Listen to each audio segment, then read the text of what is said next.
सभी को नमस्कार।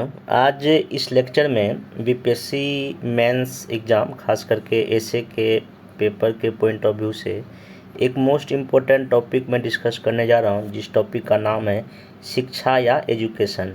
ये एक इम्पोर्टेंट टॉपिक इसलिए है क्योंकि यूपीएससी भी इस टॉपिक से एसए पहले पूछ चुका है और बीपीएससी भी पूछ चुका है। तो मैं इस लेक्चर में कोशिश ये कर रहा हूँ, एजुकेशन का टॉपिक जो है, अगर कोई भी निबंध बीपीएससी में इस टॉपिक से पूछे, आप उसको लिखने के लायक रहें। तो सबसे पहले मैं जो भी क्वेश्चन अभी तक पूछा है वो डिस्कस करूंगा, और जो कुछ इम्पोर्टेंट निबंध इस टॉपिक से बन सकता है वो, फिर देन इस टॉपिक का जो कंटेंट या जिसको हम बोलते हैं स्टडी मटेरियल कौन सा हमको यूज करना चाहिए, जैसे कि कुछ कोटेशन हो गया, कुछ कविता हो गया, वो हम बताएंगे। फिर अलग अलग डायमेंशन को लेके कि शिक्षा में मूल्य का क्या रोल है, या फिर जैसे कि इसमें एग्जांपल के साथ तो शिक्षा में समावेशन क्या है या समावेशी शिक्षा क्या है। देन फिर सरकार के द्वारा कौन कौन सा पहल शिक्षा को लेकर किया गया है। फिर इसमें हम लोग ये देखेंगे कि जो क्लास होती है, जो कक्षाएं होती है बच्चों के लिए, उसका क्या रिलेवेंस है, क्या इम्पोर्टेंस है। फिर देन इसमें हम लोग ये देखेंगे कि जो नई शिक्षा नीति 2020 वो क्या है, ठीक है ना। और अंतिम में सबसे मोस्ट इम्पोर्टेंट मैं क्या करूँगा कि एक यूपीएससी का मैं निबंध भी बताऊँगा कि उसको कैसे लिखा जाए, कैसे एक बेहतरीन फ्लो या धारा प्रवाह में लिखा जाए, ये भी मैं डिस्कस करूँगा। तो थोड़ा सा वीडियो को ध्यान से देखिए, थोड़ा सा समय लगेगा, हो सकता है कि लेक्चर बनने में 40 से 50 मिनट हमको लग जाए, लेकिन अगर आप पूरे फ्लेक्चर को देख लेंगे तो एजुकेशन टॉपिक पर कोई भी अगर निबंध बीपीएससी यूपीएससी कहीं कोई पूछे, आप आराम से आप उसको लिखने के लायक रहेंगे। एक चीज़ मैं थोड़ा सा स्टार्ट जो करता हूँ, मतलब निबंध से ही करता हूँ ताकि आपको कुछ बेहतर समझ में आ जाए। जैसे कि यह निबंध का टॉपिक आपको दिख रहा होगा, क्या जनता को शिक्षित करने से एक समतावादी समाज संभव है। मतलब कि ये एक ऐसे है, इसमें सिंपल मैं अभी ये बताता हूँ कि किस तरह से एक एट्रैक्टिव भूमिका लिखा जाए। कई लोगों का मैसेज कॉल यही आता है कि भूमिका हमसे नहीं होता, कैसे हम ऐसे के थीम के अकॉर्डिंग भूमिका लिखें। सिर्फ मैं इसका भी भूमिका बताता हूँ, फिर हम इस लेक्चर को आगे बढ़ाएंगे। जैसे कि इसमें आप देखिए भूमिका का क्या इसमें लिख सकते हैं कि उसकी थीम है कि क्या जनता को शिक्षित करने से एक समतावादी समाज संभव है। तो देखिए सिंपल इसमें क्या लिख सकते हैं, सन 1945 में द्वितीय विश्व युद्ध की पूर्व संध्या पर कोरिया प्रायद्वीप को 38 समांतर रेखा के साथ दो भागों में बांटा गया। उत्तर में स्थित उत्तर कोरिया ने तानाशाही शासन को अपनाया, वहीं दक्षिण में साउथ कोरिया ने उदारवादी लोकतंत्र को अपना रास्ता बनाया।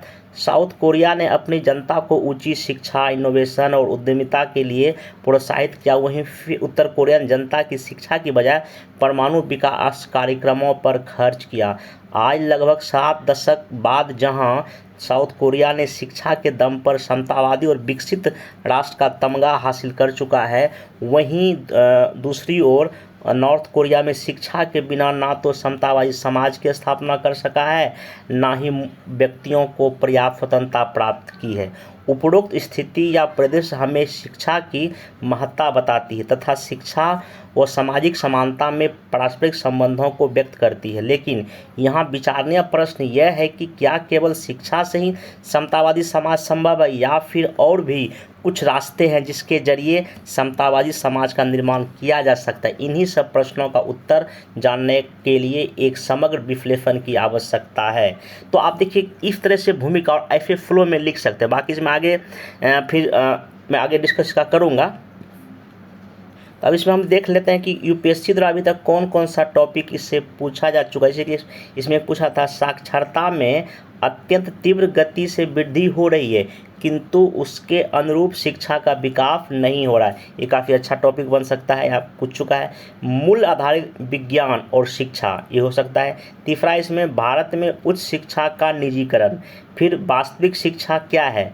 फिर भारत में सभी के लिए शिक्षा अभियान मिथक है कि वास्तविकता। स्वतंत्र विचारण को बचपन से ही प्रोत्साहन दिया जाना चाहिए। क्या प्रतिस्पर्धा का बढ़ता स्तर युवाओं के हित में है। मूल्यों से वंचित शिक्षा जैसी अभी उपयोगी है, व्यक्ति को अधिक चतुर शैतान बनाने जैसी लगती है। मतलब कि ये इसका मैं बताऊं कैसे लिखा जाए कि मूल्यों से वंचित शिक्षा जैसी अभी उपयोगी, जैसे अभी चल रहा है, व्यक्ति को अधिक चतुर शैतान बनाने जैसी लगती है। ठीक है, इसको मैं चर्चा करूंगा आगे डिटेल में।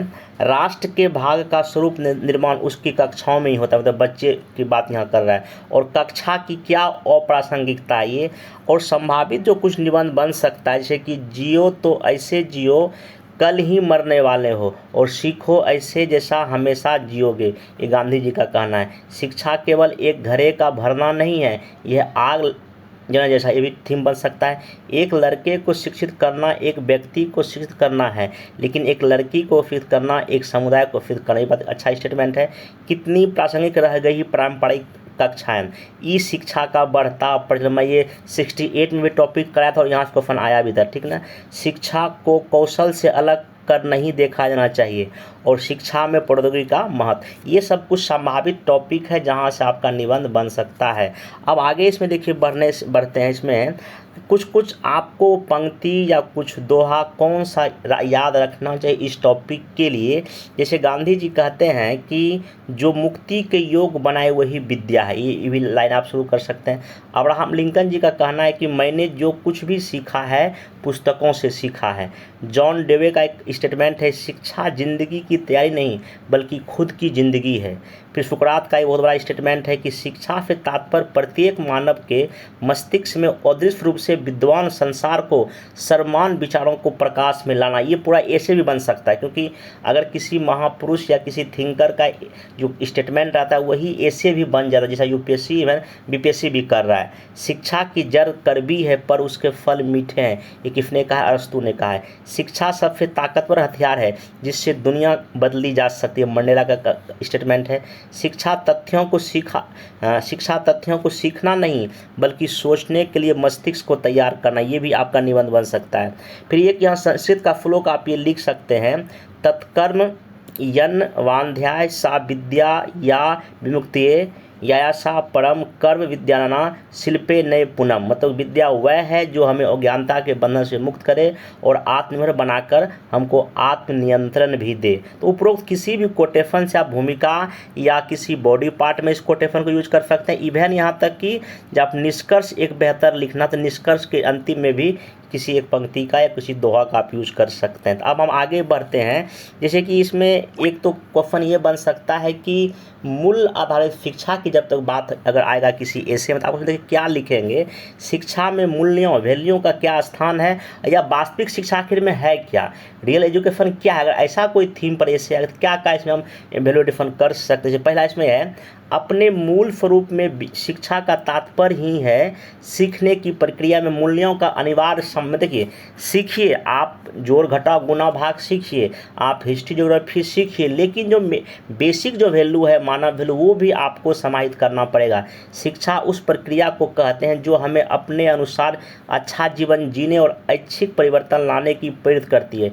इस अच्छे जीवन और ऐच्छिक परिवर्तन के लिए मूल दिशा निर्धारित करते हैं, मतलब कि मूल होना बहुत जरूरी है। सबसे बढ़कर मूल्य सहयोग और सकारात्मक रचनात्मक को प्रोत्साहित करते हैं जो मानव कल्याण के लिए अत्यंत आवश्यक है। देखिए शिक्षा तो ओसामा बिन लादेन ने भी ग्रहण किया था, वो अच्छा खासा इंजीनियर था, ठीक है, लेकिन वो उसका शिक्षा विनाश की ओर ले जा रहा था।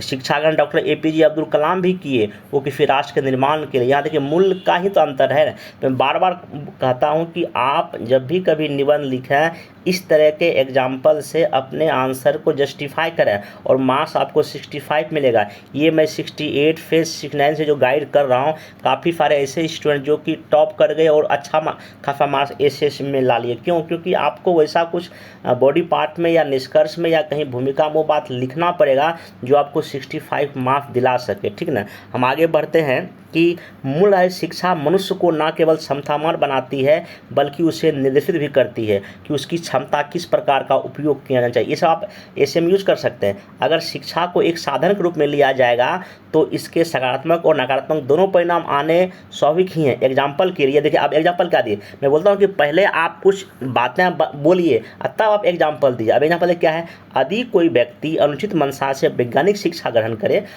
अनुचित यह बात कह रहा है, ठीक ना, तो वह निश्चय ही विनाशकारी परिणाम लाएगा। आतंकवाद का वर्तमान स्वरूप शिक्षा युक्त शैतान है, मतलब कि शिक्षा है उसमें शैतानी घुसा हुआ है का जीवंत उदाहरण है। या यूँ कहा जाए कि मूल्यों का अंतर किसी को गांधी तो किसी को हिटलर या किसी को ओसामा बिन लादेन बना सकता है, किसी को गोडसे भी बना सकता है। आप ऐसा करके आप एग्जाम्पल दे सकते हैं।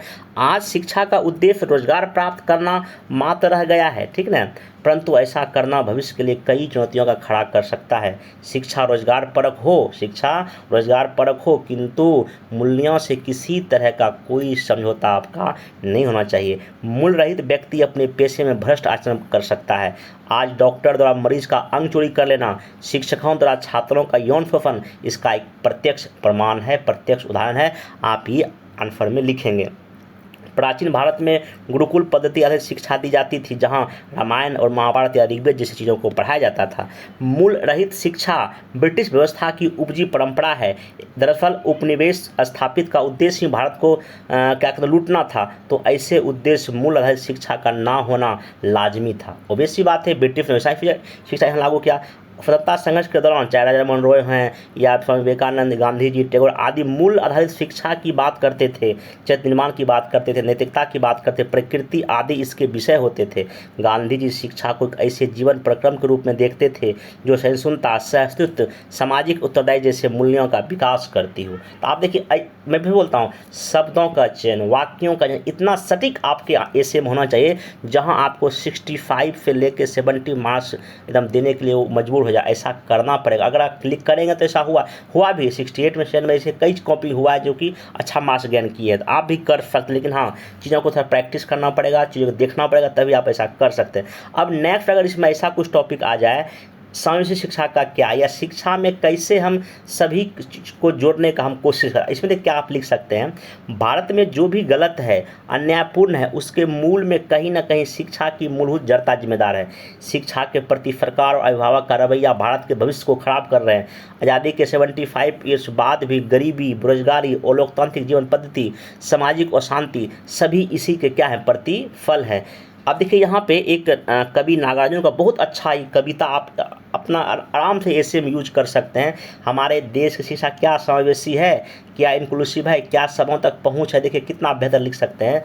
घून खाए सह तीरों पर की 12 खरी, विधाता बाँचे फटी भीत में दीवार है, छत चूती आले पर बिस्तुइया नाचे, बरसा कर बेबस बच्चों पर मिनट मिनट पर 5 तमाचे, मतलब शिक्षक 5 तमाचे मार रहे हैं। इसी तरह से दुखड़ मास्टर गढ़ता है आदम के सांचे। मतलब कि नागार्जुन की उपरोक्त कविता आज भी कई दशकों पहले लिखी गई थी किसी बदलाह स्कूल को देखकर, किंतु अब भी यह बदलाही पूरी तरह दूर नहीं हुई है। घून खाए सहतीर और दुखड़ मास्टर आज भी अधिकांश स्कूलों का सच है। ये अगर बात आप इतना भर कम से कम लिख देंगे तो आप ये समझिए कि आपके ऐसे में कहीं ना कहीं जान आ जाएगा। अगला देखिए, अब सरकार जो कुछ नीतिगत पहले किया वो भी जिक्र आप कर सकते, जैसे कि 2002 में आपको पता है कि 86 संविधान संशोधन से 6 से लेके 14 बच्चे को शिक्षा का अधिकार दिया गया। आप ये जिक्र कर लें। शिक्षा का अधिकार अधिनियम के अंतर्गत सुझाए गए अवसंरचना मानकों और शिक्षकों की नियुक्ति को व्यावहारिक रूप से इम्प्लीमेंटेशन करने के लिए 3 वर्ष यानी 2013 का लक्ष्य रखा गया था, जिसे बाद में बढ़ाकर 15 फिर 19 कर दिया गया। लेकिन फिर भी अभी भी कई राज्यों में जो है ना मानक पर जो बच्चे और शिक्षक का अनुपात नहीं है। शिक्षा के अधिकार अधिनियम ने भी भारत की असमान सामाजिक संरचना की लगभग उपेक्षा की और पढ़ाई हाशिए पर के बच्चे, दलित, पिछड़े, आदिवासियों, झुग्गी में पलने वाले बच्चे, अत्यंत गरीब बच्चों तक शिक्षा फ्लो अभी भी नहीं हो पाई है। शिक्षा को समावेशी बनाने के लिए सबसे पहले हमें एक समान शिक्षा लागू हो ताकि शैक्षणिक विषमता समाप्त की जा सके। गांव के प्राइमरी स्कूल और शहर के डीपीएफ जैसे स्कूलों के बीच जो भयानक अंतर है वह एक ही राष्ट्र में 2 देश पैदा कर रहा है, एक इंडिया और एक भारत का अंतर कहा जा रहा है। आप ये भी बात अपने जरूर आप ऐसे में लिखें जब कभी ऐसा टॉपिक आ जाए। दूसरी बात जो सबसे अधिक कचोटने वाली है वह है भाषा की समस्या। यह सत्य है कि भारत के उभार का एक बड़ा उपकरण अंग्रेजी रही है, नो डाउट है। वह भाषा विवादों में तटस्थ निर्णायक की तरह मान्यता भी पाती रही है। भारत का हित सोचने वाले किसी भी नीति निर्माता को अंग्रेजी की इस भूमिका से ऐतराज़ नहीं हो सकता, पर हमें सोचना ही होगा कि मातृभाषा के रूप में अंग्रेजी को अपनाकर हम बच्चे के पैर में एक भारी पत्थर बांध रहे हैं और फिर उनसे दौड़ने, उछलने और मुक्त होने की अपेक्षा कर रहे हैं। आयरलैंड हो या इजराइल हो, डेनमार्क हो, Belgium, Australia, Hungary, Netherland, Switzerland जैसे छोटे देशों ने भारत के मुकाबले ज़्यादा नोबेल पुरस्कार प्राप्त किए हैं, सिर्फ इसलिए कि इन देशों ने अपनी मातृभाषा में शिक्षा को बढ़ावा दिया। आप ये समझिए, इस समझ को बनाइए। देखिए कैसे आप बहुत दूर तक इसे को लेके जा सकते हैं। तीसरी बात कि शिक्षा की संस्कृति को सांविधिकता और राष्ट्र निर्माण से जोड़ने की आवश्यकता से है। अभी यह पक्ष बिल्कुल ओझल ही है। शिक्षा का मतलब अक्षरों का निष्प्राण साक्षात नहीं भर ही नहीं है, बल्कि सभ्यता संस्कृति का अनवरत समीक्षा भी है। महान शिक्षा शास्त्री पाउलो फ्रेरे कहते हैं, हमारे ग्रह पर दो ही तरह की शैक्षणिक प्रणाली प्रचलित है, उत्पीड़ितों का शिक्षा शास्त्र और उम्मीदों का शिक्षा शास्त्र। हमारी राजनीति हमें अभी उत्पीड़ितों की शिक्षा प्रणाली में उलझाए हुए, इसलिए हमें राजनीतिक रूप से एकजुट एवं विवेकवान होना पड़ेगा, तब हम शिक्षा की धारा को उम्मीद की शिक्षा शास्त्र की ओर मोड़ पाएंगे। आप ये भी एक बेहतर बात लिख सकते हैं। अब देखिए जिस तरह क्लास बच्चों लोग के लिए चलता है, वो क्लास की क्या प्रासंगिकता, क्या रिलेवेंस है, क्या अनरिलेवेंस है, या विद्यालय शिक्षा का क्या इंपॉर्टेंस है, स्वतंत्र चिंतन को क्यों प्रोत्साहित करना चाहिए, इस अगर टॉपिक पर ऐसे देखिए क्या क्या बात आप इसमें लिख सकते हैं। शिक्षक साथ छात्र अनुपात वह पहला कारण है जिसने स्कूल और कक्षा की व्यवस्था को जन्म दिया है। कक्षा एक तरह की व्यवस्था रही होगी क्योंकि सीखने वाले अधिक थे और सिखाने वाले कम, परंतु कक्षा से बच्चों के जीवन में अनुशासन, व्यवहार, सीख प्राप्त होती है तो उनके भविष्य में संवारने का कार्य भी करती। एक ही कक्षा में बैठे लोगों की मांग, ज़रूरतें अलग अलग हो सकती है, पर यह समय और उपलब्धता की सीमाएँ हैं कि सबको एक साथ बैठकर एक ही चीज़ सुनना और देखना पड़ता है। कक्षाएं वास्तव में हमें सामाजिकता सिखाने के साथ साथ विभेद भी सिखाती है। भारत जैसे देशों में यह विभेद बहुत पीड़ादायक है। गरीब अमीर में बटे हमारे समाज में स्कूल भी दोहरे स्तरों पर बटे हुए, एक तरफ डीपीएस या दून स्कूल, वहीं दूसरी तरफ नगर निगम और गांव के सरकारी प्राइमरी स्कूल। एक स्कूल में घुड़सवारी से लेकर विदेशी शिक्षकों तक की व्यवस्था, तो दूसरों में पीने का पानी, शौचालय का अभाव, आमतौर पर शिक्षक भी नहीं है। आप ये भी बात कर सकते हैं। वर्चुअल स्कूल इस समस्या का समाधान कर सकती है, बस इंटरनेट और गैजेट के सहारे, ठीक ना। आगे इसमें क्या कर सकते हैं आपकी, परंतु ऑनलाइन शिक्षा का भी एक अपना महत्व अनुशासन है। जैसे व्यक्ति नेट की दुनिया में इस कदर गुम हो सकता है, वह समाज की अन्य गतिविधियों में भाग नहीं ले पाता है। आप ऑनलाइन शिक्षा का पॉजिटिव निगेटिव आप इस तरह की बात दिखा सकते हैं। वर्तमान एजुकेशन सिस्टम बस्ते के बोझ तरह जब बचपन को दबाती चली जा रही है। यह हमारे शिक्षक व विद्यालय की जिम्मेदारी है कि वे बच्चे को किताबी कीड़ा बनाने की बजाय उसकी रचनात्मक को प्रोत्साहित करें। बच्चों का मूल्यांकन सिर्फ अंक पर नहीं बल्कि रुचियों के आधारित पर हो, तभी एक विकसित राष्ट्र या एक अच्छे राष्ट्र का निर्माण कर सकते हैं। बाकी देखिए न्यू एजुकेशन पॉलिसी जो आपका है, नेशनल एजुकेशन पॉलिसी जो है 2020 जो है, अगर इसके रिगार्डिंग भी एक अलग फेस में भी बन सकता है। देखिए इसमें कुछ बात जान लीजिए, कैसे आप स्टार्ट कर सकते हैं। किसी भी देश या समाज के समग्र विकास के लिए शिक्षा एक महत्वपूर्ण कुंजी है। किसी समाज की प्रगति के लिए बेहतर शिक्षा व्यवस्था का होना एक अनिवार्य शर्त है। चूँकि किसी समाज के भविष्य निर्धारण में शिक्षा व्यवस्था की महत्वपूर्ण भूमिका होती है, इसलिए बदलती वैश्विक स्थितियों के अनुसार शिक्षा व्यवस्था का मानकीकरण भी जारी है। इसलिए राष्ट्रीय शिक्षा नीति 2020 भी समय की मांग है। और इसमें मैंने देखिए क्या क्या 1968 में आया था, फिर 86 में आया था, आपके पास ये पता ही होगा, ठीक है। बाकी ये मुफ्त डॉक्टर के कस्तूरीरंजन ने तैयार किया था, ये भी कर सकते हैं। देखिए न्यू जो इकोनॉमिक जो एजुकेशन पॉलिसी 2022 का सिंपल सा ये है, इसमें ये आप एग्जाम में लिख सकते हैं, जैसे ऐसा करके ये कि ये नई नीति ना 5 3 + 3 + 4 के पैटर्न पे, जिसमें कि प्रथम चरण फाउंडेशन चरण का आप इसको देख लीजिएगा। दूसरा आपका प्रीपरेटिव स्टेज का, जिसमें कक्षा 3 में 5 तक के बच्चे पढ़ेंगे, फिर मिडिल चरण है, फिर आपका सेकेंडरी। ये तरह से आप एक फैक्चुअल चीज़ को देख, तब आप न्यू एजुकेशन पॉलिसी का क्या इंपॉर्टेंस है, इसका क्या इसका फीचर्स है, क्या इसमें कुछ निगेटिव बात उल्लिख के आप इस आंसर को ख़त्म कर सकते हैं। अब आगे इसमें हम लोग बढ़ते हैं कि जो ये जो ऐसे है कि मूल्यों से वंचित शिक्षा जैसी अभी उपयोगी है, व्यक्ति को अधिक चतुर मारने जैसी लगती। आप इसको आराम से देखिए और आप इससे ये सीख सकते हैं कि कैसे प्रवाह अपने आप ऐसे में दे सकते हैं। प्रवाह जिसको हम फ्लो बोलते हैं।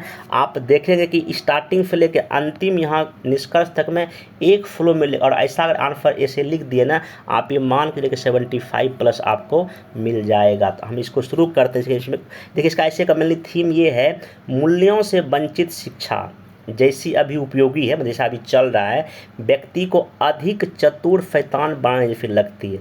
मतलब कि अगर देखिए आप शिक्षित हैं, ठीक ना, आप बहुत अच्छा शिक्षित है, बीटेक एमबीए बीटेक सब कुछ अच्छा कोर्स कर ले, पीएचडी तक है, लेकिन अगर आपके पास वो वैल्यू नहीं है, मूल्य नहीं है, तो वैसी शिक्षा का कोई मतलब नहीं है। आप जो है उस व्यक्ति को ना सिर्फ अधिक चतुर शैतान बनाने जैसे सिंपल सा एग्जाम्पल है, एक गांधी जी की शिक्षा है, एक ओसामा बिन लादेन की शिक्षा है, एक गांधी की शिक्षा है, एक हिटलर की शिक्षा है, दोनों में काफ़ी अंतर है। तो यही इस ऐसे का मेन आपका क्या है, थीम है। तो मैं इसको पूरा एक आपको रीड करके दिखाता हूँ, आप बहुत कुछ इससे सीख जाएंगे। जैसे देखिए, इसमें कैसे एक भूमिका आप अपने अनुभव से शुरू कर सकते हैं। कुछ दिन पहले मुझे एक दूरस्थ रिश्तेदार के घर जाने का मौका मिला। उनका बेटा 10वीं कक्षा में अपनी राज्य का टॉपर था, वो क्या था, टॉपर था, और अब आईआईटी की तैयारी में जुटा था। बातचीत के दौरान मैंने उससे गणित और विज्ञान के कई सवाल पूछे और उसने अपनी गति और सटीकता से मुझे बार बार चकित कर दिया। देखिए, शब्दों का प्रयोग भी बहुत ज़रूरी है। ऐसे जब आप लिखते हैं, कौन सा शब्द एग्जामिनर को अच्छा लगेगा, इस पर भी ध्यान रखें। जब मैं कई कॉपी चेक करता तो बहुत ही साधारण सा मतलब शब्दों का प्रयोग होता है, वो आपको मार्क्स नहीं दिला पाएगा। भूमिका का मतलब है कि आप एग्जामिनर को बांधिए, उनको मजबूर कीजिए कि नहीं, मेरा एक एक लाइन आप पढ़िए। जब तक वो पूरा लाइन पढ़ लेंगे ना, तभी आपको 65-70 मार्क्स देंगे, ठीक है। और ये कैसे होगा, ये होगा धारा प्रवाह लिखने से, कुछ अच्छे शब्दों के प्रयोग से। अब यहाँ देखिए क्या लिखा, चकित कर दिया। जिस प्रश्न का उत्तर निकालने मुझे 1 से 2 मिनट लगते हैं, उसने प्रायः 10 से लेकर 20 सेकंड में ही उन प्रश्नों के सही उत्तर दिए। अब वह बहुत तेज़ गति से टाइपिंग भी कर लेता था। कंप्यूटर के उपयोग में भी उसकी दक्षता को भी हैरत पैदा करने वाली थी। अंग्रेजी भाषा पर उसकी पकड़ लाजवाब थी, और तीसरी भाषा के तौर पर उसने फ्रेंच भी अच्छे से सीखी थी। काफ़ी देर बाद मैंने उससे पूछा कि उसके जीवन का उद्देश्य क्या है, ठीक ना। आप देखिए, तो उसने एक अजीब सा उत्तर दिया, मौका मिलते ही भारत से बाहर चले जाना। मतलब वो जवाब क्या दिया, मौका मिलते ही भारत से बाहर चले जाना है, क्योंकि मैं इस देश को झेल नहीं सकता। अब उसका जवाब था, ठीक ना। जब वह यह कह रहा था तो पड़ोस में बैठे उसके पिता ही सहमति में सर हिला रहे थे। मतलब बगल में बैठे उसके माता पिता भी सहमति में सर हिला रहे थे। यह सब देखकर मेरे मन मस्तिष्क में विचार कौंध रहा था कि अगर इतनी तीक्ष्ण बुद्धि और ज्ञान के बावजूद कोई बच्चा अपने देश को प्यार ही नहीं सीख पाया, तो ऐसी पढ़ाई का क्या फ़ायदा। आप यहाँ से इसे शुरू कर सकते हैं। या अब देखिए आगे बढ़ते हैं। प्रस्तुत विषय को पढ़ते ही यह उदाहरण याद आ जाना स्वाभाविक है कि शिक्षा नीति को लेकर शायद आज हमारा देश सबसे गहरे असमंजस के दौर से गुजर रहा है। हम समझ नहीं पा रहे हैं कि बच्चे को शिक्षित करने का वास्तविक मतलब क्या है। हमारी पूरी कोशिश रहती है कि बच्चा बहुत सारे तथ्य, ढेर सारी जानकारी हासिल और ऐसी अनेकानेक दक्षताएं हासिल कर ले कि वे उसे ठीक ठाक सी नौकरी मिल जाए और वह सुरक्षा के साथ साथ अपनी ज़िंदगी गुजार ले। इस प्रक्रिया में जो चीज़ छूट जाती है वह है मूल्य या वैल्यू या व्यक्तित्व। हम बच्चों की बुद्धि को प्रशिक्षित करते रहते हैं, किंतु मन को प्रशिक्षित करना भूल जाते हैं, और यह शिक्षा व्यवस्था के कई ऐसे घातक परिणाम पैदा करती है जिन्हें सुनकर ही मन सिर उठता है। आप ऐसा कर सकते हैं। अब आगे देखिए कैसे एग्जाम्पल पर बातों को पुट करेंगे। ओसामा बिन लादेन का उदाहरण इस मामले में बेहद प्रासंगिक माना जा सकता है। वह एक इंजीनियर था जिसका स्वाभाविक सा मतलब है कि उसके पास ना जानकारियों की कमी थी और ना ही दक्षताओं की। उसका परिवार आर्थिक दृष्टि से भी विश्व के कुछ सबसे संपन्न परिवार में से एक था, किंतु उसे अपनी परवरिश के दौरान जो मूल्य मिले वे धर्मनिरपेक्षता और सांप्रदायिक सौहार्द के पक्ष में ना होकर कट्टरता से भरे मूल्य थे, जो अपने मजहब से भिन्न व्यक्तियों को अपना दुश्मन मानने की गलतफहमी पैदा करते थे। लंबे समय तक उस मानसिकता में फंसे रहने के कारण उसकी वह दक्षता नष्ट हो गई कि वस्तुनिष्ठ तरीके से ऐसे मूल्यों को अपना सके जो सचमुच समाज में मानव जाति के पक्ष में हो, ठीक ना। गलत मानसिकता के प्रति अटूट निष्ठा ने उसे ऐसा चतुर शैतान, यह शब्द का यूज कीजिए, चतुर शैतान बना दिया जिसने दुनिया भर के अमन पसंद व्यक्तियों का जीना मुहाल कर दिया। सोचने की बात है कि यदि उसे अच्छे मानव मूल्य से युक्त शिक्षा का माहौल मिला होता तो क्या पता वह एक अच्छा समाज सुधारक या वैज्ञानिक ही बन जाता। ऐसी हजारों हजार संभावित संभावनाएं सिर्फ इसलिए नष्ट हो जाती है कि हम बच्चों को उस उम्र में अच्छे मूल्य नहीं सौंप पाते जब उनकी मानसिकता आकार ग्रहण कर रही होती है। इसी एग्जाम्पल को थोड़ा सा और परिप्रेक्ष्य बदल कर देखेंगे तो विषय में छिपा हुआ मंतव्य और स्पष्ट हो जाएगा। कल्पना करते हैं कि ओसामा बिन इंजीनियर ना होता और ना ही उसे विद्यालय में पढ़ने लिखने का अवसर मिला होता। अगर ऐसी स्थिति में वह वैचारिक तौर पर बेहद कट्टर होता भी तो वह क्या कर पाता। ऐसे बहुत से लड़ाके गली मोहल्ले में मिल जाते हैं जो किसी समुदाय देश को खत्म कर देने की इच्छा रखते हैं, किंतु उनकी हैसियत लाठी चलाने या पत्थर फेंकने से ज़्यादा की नहीं होती। वे शैतान होते हैं पर उनकी शैतानी प्रवृत्ति समाज का कुछ खास नुकसान नहीं कर पाती क्योंकि उनमें दक्षता या क्षमता कम होती है। चूँकि ओसामा बिन इंजीनियर था इसलिए उसे भौतिक और रासायनिकों का पर्याप्त ज्ञान था और उसी की बदौलत वह हवाई जहाज़ों को बम की तरह इस्तेमाल करने कल्पना कर सका। चूँकि उसकी योजना को साकार करने वाले साथी भी शिक्षित परंतु मानव मूल्यों से वंचित थे, इसलिए उन्होंने पायलट बनने से लेकर अन्य सभी तकनीकी कौशल अर्जित किए और कई हजार व्यक्तियों को खत्म कर देने की योजनाओं को सफल किया। कल्पना कीजिए कि वे सभी व्यक्ति किसी गांव या कस्बे के निरक्षर युवक होते तो क्या वे ऐसी घटना को अंजाम देने की कल्पना भी कर पाते। इससे तो यही सिद्ध होता है कि जो शिक्षा जानकारी और दक्षताएं तो देती है किंतु मूल्य नहीं सिखाती वह व्यक्ति को अधिक चतुर बना सकती है। तो आप ऐसे करके बातों को क्या जस्टिफाई कर सकते हैं। आगे ऐसे और भी हजारों एग्जाम्पल हैं जो इस बात को साबित करते हैं कि जैसे एग्जाम्पल देखिए, नाथुराम गोडसे एक बेहद पढ़ा लिखा व्यक्ति था। कोर्ट में अपनी गवाही के दौरान उसने जो कथन किए उन्हें पढ़कर कोई भी समझ सकता है कि वह बौद्धिक रूप से प्रखर व्यक्ति था। उसने महात्मा गांधी की हत्या करने के लिए सटीक योजना भी बनाई और पिस्तौल चलाना भी सीखा, जिससे सिद्ध होता है कि उसमें सीखने की योग्यता और प्रबंधन कौशल की कोई कमी नहीं रहा होगा।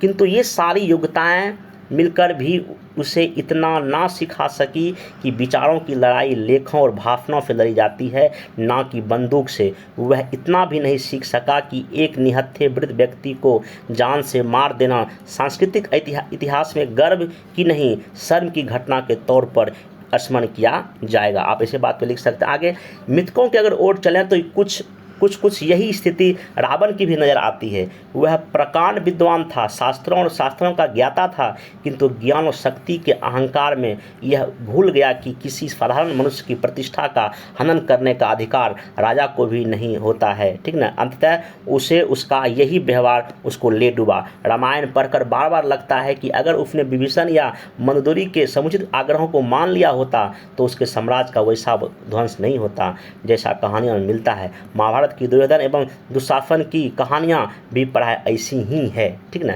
आप ऐसे बातों को लिख सकते हैं लगातार। प्रवाह टूटा, नंबर कम, मार्क्स कम, एग्जाम में मेंस में क्वालिफाई होने का चांस कम। प्रवाह अच्छा, मार्क्स अच्छा, 65-70 तक आप गिन सकते हो और ऐसे आपको बहुत हाई रैंक दिला सकता है। ठीक ना। आगे चलते हैं। इन सब की तुलना में वे उदाहरण बेहतर प्रतीत होते हैं जहाँ व्यक्ति साक्षर नहीं हुए किंतु उन्होंने मूल सीखे। भारत के वैचारिक इतिहास में यदि कोई व्यक्ति अपने समय को सबसे ज़्यादा मतलब कि जिया पाया तो वे हैं संत कबीरदास। इतिहास पढ़कर प्रतीत होता है कि कबीर निरक्षर थे। उन्होंने एक स्थान पर खुद ही लिखा है कि उन्होंने कागज एवं स्याही को छुआ नहीं और कलम को कभी हाथ में नहीं पकड़ा, किंतु निरक्षर होने के बावजूद कबीर ने जिस कठोरता के साथ सांप्रदायिकता, धार्मिक अमंडलों और जातिगत विषमताओं पर चोट की वह तेवर पूरे भारतीय इतिहास में दुर्लभ है। ऐसा सिर्फ इसलिए हुआ कि कबीर को अक्षर ज्ञान तथा वास्तविक ज्ञान का भेद पता था। अक्षर ज्ञान और वास्तविक ज्ञान का भेद पता था। पश्चिम के महान चिंतक सुकरात ने भी कहा है कि ज्ञान का वास्तविक अर्थ सिर्फ यह समझदारी है कि व्यक्ति सही और गलत में अंतर कर सके। सही गलत में अंतर करना शिक्षा का मेन उद्देश्य है तथा सही का चयन कर सके। कबीर इसी वास्तविक ज्ञान के हिमायती थे, इसलिए उन्होंने अक्षर ज्ञान का मजाक उड़ाते हुए कहा कि पोथियाँ पढ़ने से कोई समझदार नहीं बनता, समझदार वह होता है जिससे प्रेम करने की कला आ जाए। वही पोथी पढ़ी जगमुआ पंडित भयाना कोई, ढाई आखर प्रेम का पढ़े सो पंडित हो। ये बहुत मतलब कि अच्छा दोहा आप ऐसे में यूज कर सकते हैं। मुग़ल बादशाह अकबर भी हमारे सामने ऐसे ही नज़र पेश करते हैं। माना जाता है कि अकबर पढ़े लिखे नहीं थे, लेकिन फिर भी हम जानते हैं कि वे भारतीय इतिहास के चुनिंदा सबसे महान शासकों में से एक हैं। इसका मूल कारण सिर्फ इतना है कि खराब पढ़ाई से बेहतर अनपढ़ होना है। आप यहाँ देखिए बात लिख सकते हैं, खराब पढ़ाई से बेहतर अनपढ़ होना है।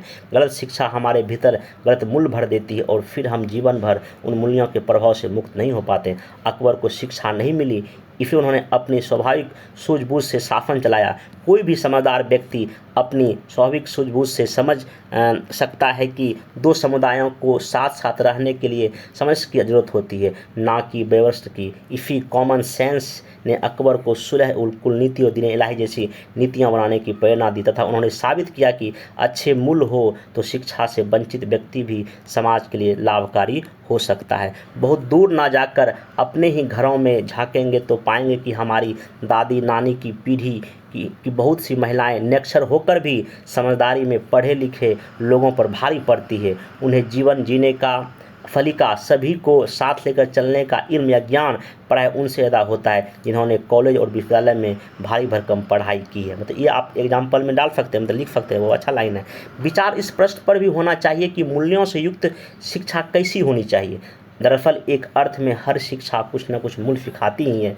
अंतर इस बात का होता है कि जो मूल्य सिखाए गए वे व्यापक रूप से मानव समाज के लिए हितकर है या नहीं। एग्जाम्पल के लिए ओसामा हो या नाथुराम गोडसे, रावण हो या जाकिर नाइक, इन सभी के पास मूल्य तो हैं, किंतु वे आक्रमण और दूसरे पक्षों को खारिज करने वाले मूल्य हैं। वे सहिष्णुता, शांति, दया, सौहार्द और सामंजस्य जैसे समझदार सकारात्मक मूल्य नहीं हैं। होना यह चाहिए कि हमारी शिक्षा व्यवस्था का सबसे अधिक बल सकारात्मक मूल्य प्रदान करने पर हो। गौरतलब है कि मूल्य सिखाने की प्रक्रिया गणित या विज्ञान सीखने की तरह संज्ञानात्मक नहीं होती है। इस प्रक्रिया के लिए आवश्यक होता है कि सिखाई जा रही बात सिर्फ दिमाग पर जाकर ना रुक जाए, बल्कि धीरे धीरे बच्चों की दिल तक पहुँचे तथा वहाँ वह अस्थायी रूप से टिक जाए। यह प्रक्रिया तभी संभव है जब किताबों से बाहर निकलकर बच्चे परिस्थितियाँ व अनुभवों के स्तर पर सीखें। एग्जाम्पल के लिए सहिष्णुता सिखाने का सबसे अच्छा तरीका यह है कि हर बच्चा विभिन्न समूहों के साथ रहकर सीखे। हर कक्षा में हिंदू, मुस्लिम, सिख, ईसाई हर समुदाय के बच्चे हों। उनकी आर्थिक स्थिति भिन्न भिन्न हो और सामाजिक परंपराओं में भी विविध हो। इसके साथ साथ उन्हें ऐसी परिस्थितियों का साक्षात परिचय कराया जाए जिनके भीतर से सकारात्मक मूल्यों की प्रेरणा पैदा होती हो। एग्जाम्पल के लिए अमीर बच्चों को किसी मरीन बस्ती में ले जाना और वहाँ के निवासियों से संवाद करना ताकि उन्हें समझ आए कि बहुत से व्यक्ति कैसी स्थितियों से गुजरने को विवश हैं।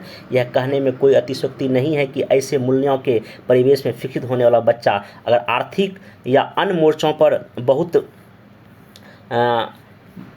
सफल नहीं भी होता है तो वह सामाजिक और समाज की दृष्टि से उपयोगी साबित होगा। वह जातिवादी, सांप्रदायिक और अन्य राष्ट्रविरोधी ताकतों के मंसूबे को नाकाम करने के लिए एक मजबूत दीवार की तरह भूमिका निभाएगा। और जब इन्हीं में से कुछ बच्चे अपनी क्षमताओं के चरम पर पहुँचेंगे तो महात्मा गांधी, स्वामी विवेकानंद, APJ अब्दुल कलाम की परंपराओं को आगे बढ़ाएंगे, जो हमारी सामाजिक संस्कृति के अस्तित्व को आगे बढ़ाने का एकमात्र तरीका है या होगा। आप ऐसे करके निबंध को ख़त्म कर सकते हैं। देखिए इसमें वर्ड लिमिट कुछ ज़्यादा हो सकता है, लेकिन हाँ इसमें अधिक बताया इसलिए ताकि आप इसको अपने अकॉर्डिंग कुछ मॉडिफाई करके 700-800 वर्ड में कर लीजिएगा। और कई सारे इसमें मैं एग्जाम्पल दिया, कई सारे ऐसे पैराग्राफ बताए जो कि आप किसी और ऐसे में हुबहू मतलब कि आप कुछ मॉडिफाई करके आराम से यूज कर सकते ताकि आपका एक बेहतर मार्क्स मिले। इस लेक्चर की स्टार्टिंग में जो मैं एक निबंध बताया था उसमें देखिए कैसे कैसे क्या क्या लिखना मैं पॉइंट बताया था। बाकी इसको आप लिखने का आप लोग कोशिश कीजिए। जैसे कि ये था कि क्या जनता को शिक्षित करने से एक समतावादी समाज संभव है। तो इसमें देखिए मेन की टर्म क्या है। एक तो समतावादी समाज है, इसका मतलब है कि जहाँ कोई भी भेदभाव नहीं हो, सभी बराबर हो। अब शिक्षा कैसे शिक्षा जो है ना एक समतावादी समाज में संभव है, तो ये की टर्म है दो आपका। आप देखिए इसमें क्या क्या आप कर सकते हैं, मतलब आपको लगभग 800 वर्ड में लिखना है। मैं बताता हूँ क्या क्या आप डिस्कस करेंगे। सबसे पहले देखिए इंट्रोडक्शन में आप स्टार्टिंग यही कर सकते हैं कि शिक्षा क्या है, इसका महत्व या एक दो उदाहरण या किसी महापुरुष का कथन जैसा हमने बताया पहले, आपको इसमें एक यूज़ कर लीजिएगा लगभग इसमें 120-130 वर्ड में आप ऐसा करके कोई भूमिका लिखिए। अब बॉडी पार्ट में क्या आइएगा, बॉडी पार्ट में लिखिए कि प्राचीन का एग्जाम्पल है वैदिक काल में जहाँ समतावादी समाज था। आधुनिक काल में आइए कि गांधी, अंबेडकर, टैगोर का शिक्षा पर विचार की समतावादी विचार था, ये लिख दीजिए। शिक्षा आदि रोजगार परक, मूल आधारित, ज्ञान आधारित, व्यवहारिक हो तो समतावादी समाज संभव है। शिक्षा कई द्वार या स्रोत रास्ते खोलती है। आर्थिक क्षेत्र में काम करने का, सामाजिक में, राजनीतिक में, सांस्कृतिक में काम कर सकते हैं, परंतु सिर्फ शिक्षा ही समतावादी समाज निर्माण हो ऐसा जरूरी नहीं है। गलत शिक्षा और समानता हिंसा भी फैला सकती है, जैसे कि ओसामा बिन लादेन का, या और भी कई एग्जाम्पल आप दे सकते हैं। वर्तमान युग में खेलकूद है या अन्य गतिविधि से आर्थिक सामाजिक समावेशन संभव है। कोई बच्चा मान लीजिए नहीं पढ़ा लिखा है, मान लेते हैं शिक्षा नहीं हासिल किया, वो कला जानता है, वो गाना गाना जानता है, तो वो तो अच्छा अगर गाना गाएगा, अगर जब कल्चर टाइप गाना गाएगा तो अच्छा कर सकता है, समाज देश अच्छा बढ़ सकता है। तो आप इस ऐसे में क्या करेंगे, पहले शिक्षा पर ही लगभग 60-70% जोर देंगे कि शिक्षा से जो है ना समतावादी समाज का निर्माण संभव है। लेकिन हाँ, उसके बाद लिखें कि जो है कि शिक्षा ही, इसके अलावा भी और कई कुछ चीज़ है जिससे कि हम समतावादी समाज का निर्माण कर सकते हैं। अगर हम बेहतर शिक्षा नहीं देंगे, समाज में समतावादी समाज निर्माण नहीं भी हो सकता है। आप ये करके पूरे एसे को आप अंतिम निष्कर्ष में ही लिख सकते हैं।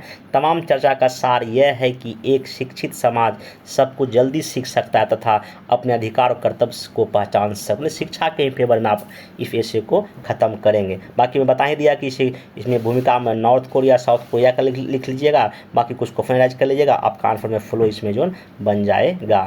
तो मेरा अभी चूँकि 70 मेंस चूँकि कोर्ट का डिफरेंट मोटामोटी आ ही गया है, तो अब जो भी आपके पास 25 दिन का समय बचा हुआ, तो आप लोग क्या कीजिए कि एक लिस्ट बनाइए जीएस का, पेपर फर्स्ट सेकेंड का, कि कौन कौन टॉपिक छूट गया है।